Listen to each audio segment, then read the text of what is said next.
Hola, buenos días. En esta presentación se mencionará y hablará sobre la artrosis de rodilla en ámbitos anatómicos, bioquímicos, mecánicos, neurológicos y también dando a conocer las maneras de prevención y hábitos para esta patología.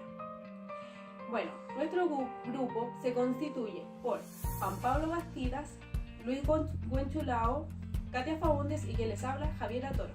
Primero debemos saber qué es la artrosis de rodilla. Es la destrucción del cartílago articular que reviste las superficies de los huesos en contacto. Observando desde una perspectiva anatómica, podemos darnos cuenta que la rodilla se compone prácticamente de tres estructuras óseas, rodeadas con sus respectivos ligamentos y tendones. Bueno, el fémur es el hueso más largo del cuerpo humano que conecta la cadera con todo el miembro inferior.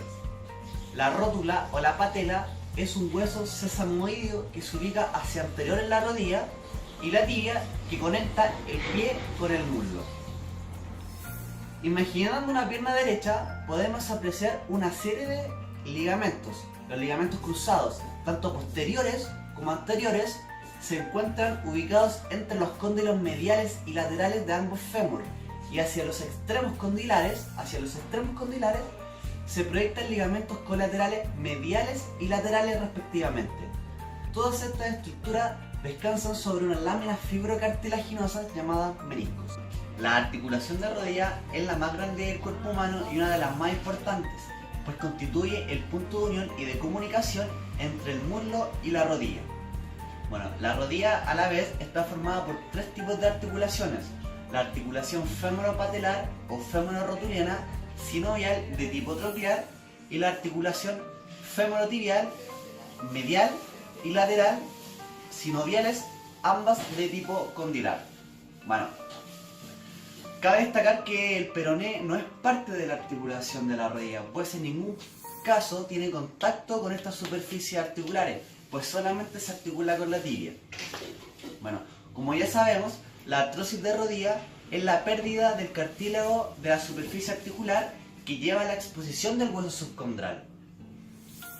El cartílago es un tejido que se forma durante el embrión y cubre las zonas del hueso que se articulan con otro, denominándose superficies articulares, y que siempre contienen una pequeña cantidad de líquido sinovial, permitiendo que no se produzca el desgaste de las superficies articulares. Y se denomina osteocondrosis a las lesiones localizadas del cartílago de grado 1, pasando a grietas y fasciculaciones de grado 4 en la que se produce exposición ósea, generando la denominada artrosis. Para entender la artrosis es necesario conocer los distintos componentes bioquímicos que están en el cartílago articular, compuestos como el agua, fibras de colágeno, proteoglicanos y ácido hialurónico. Las fibras de colágeno tienen una orientación, las cuales forman las distintas capas de este cartílago. La primera capa, la capa superficial, las fibras están orientadas paralelas a las superficies articulares, lo cual les da distinto deslizamiento para el movimiento articular. La capa media o segunda capa, sus fibras están de manera oblicua, orientadas de manera caótica, lo cual esto le da al cartílago articular resistencia mecánica. La tercera capa, más profunda, las fibras están orientadas de manera perpendicular a la superficie articular. Esto le da al cartílago articular amortiguación. Es necesario mencionar que los proteoglicanos le confieren elasticidad al cartílago para resistir las distintas compresiones a las cuales este está sometido.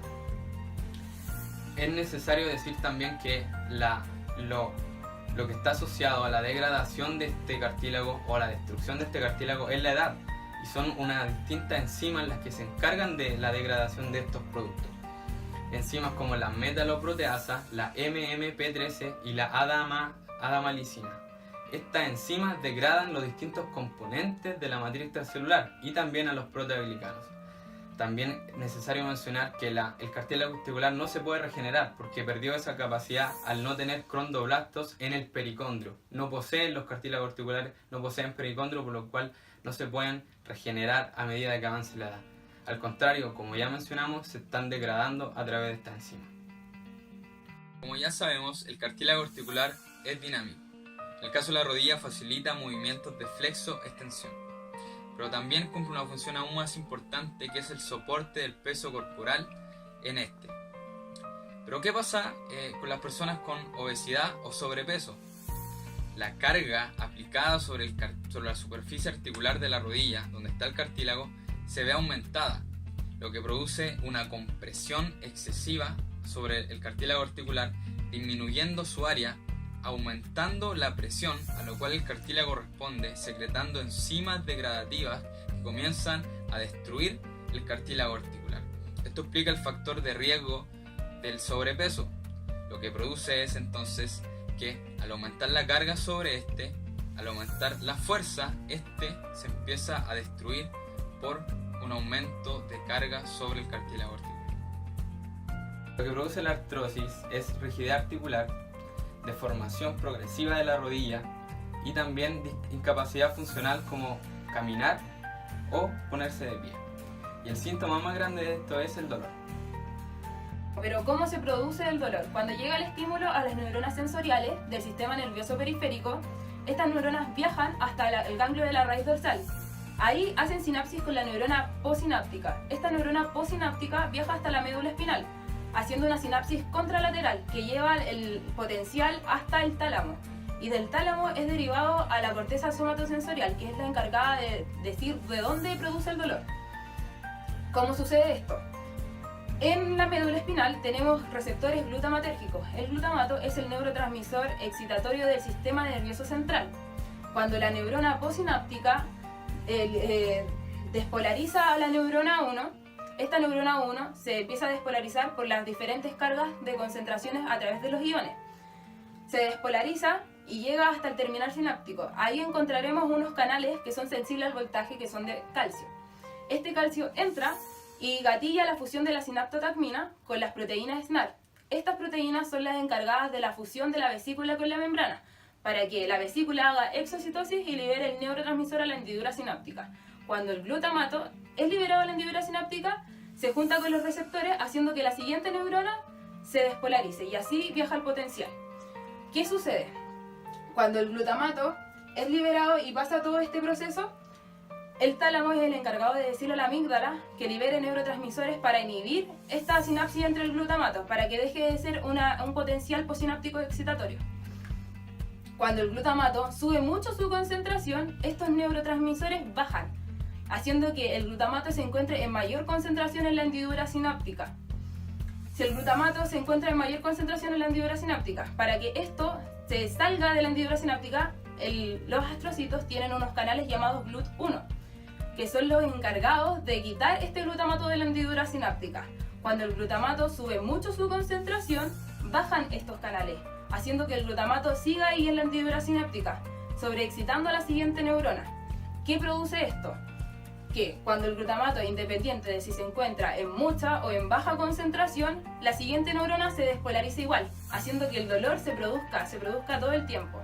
Esto es el dolor crónico. Como dijo mi compañera anteriormente, esta patología está dada por dolor crónico. ¿Y qué significa esto? Que persiste a través del tiempo. Respecto a esto, podemos prevenir. ¿Y cómo prevenimos? A través de la educación. ¿Y cómo educamos? A través de la información. ¿Qué vamos a informar acá? Sobre los factores de riesgo que provocan esta patología. ¿Cuáles son? La obesidad y el sedentarismo. ¿Cómo prevenimos esto? A través de la alimentación saludable y el ejercicio constante. Entonces, como nosotros sabemos que la persona tiene una concentración de 10 minutos, ahí se le informará qué es la patología, para que ellos sepan qué les podría pasar si es que no se cuida o no previene. Se le entregará también un folleto, porque nosotros sabemos que las personas aprenden de una manera visual. Primero se les enseñará y después se les entregará para que ellos los tengan en sus casas.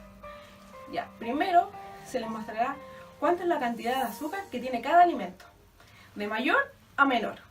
Luego se les entregará un listado de las actividades que pueden realizar, como por ejemplo caminar, subir escaleras, bailar en sus casas.